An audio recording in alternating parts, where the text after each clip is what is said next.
se retrouve ici dans l'aire d'accueil des groupes, qui est le garage, dans le fond. Le garage de l'ancienne maison unifamiliale qu'on a conservé avec la grande porte de garage. Les élèves arrivent en bloc, s'installent avec leur matériel, puis on peut expliquer une partie de l'atelier qui peut être vécue donc à l'extérieur, juste en arrière où on a un grand réseau de sentiers. Sinon, les élèves peuvent passer dans le reste de la maison pour vivre des ateliers plus intérieurs. On a vraiment, grâce à ce système-là de table, de laboratoire, on a vraiment quelque chose qui permet d'être remodelé comme on veut, puis on l'a vu tantôt dans la vidéo.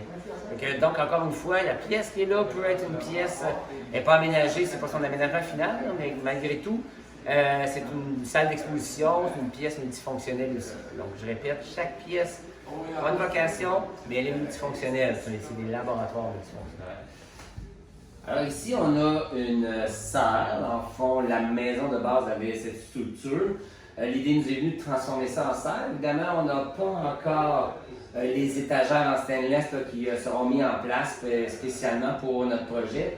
Mais ici, on aura l'eau de l'aquaculture chargée en matière nutritive qui vient de l'aquaculture de truite au sous-sol.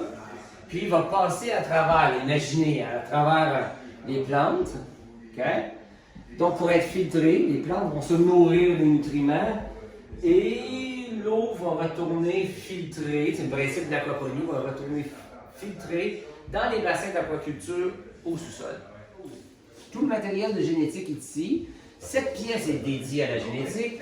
Et quand on fait un atelier sur la génétique, tout le matériel est déployé dans la maison, dans les autres pièces, pour faire l'identification de poissons. Et souvent, les élèves font une pêche, exemple à l'automne. Il y a des espèces qui ne sont pas capables d'identifier. Donc, quand je parle de pêche, c'est d'inventaire de poissons dans les ruisseaux de la région, les plans d'eau de la région. S'il y a des espèces qui sont très difficiles à identifier, on les met dans le congélateur.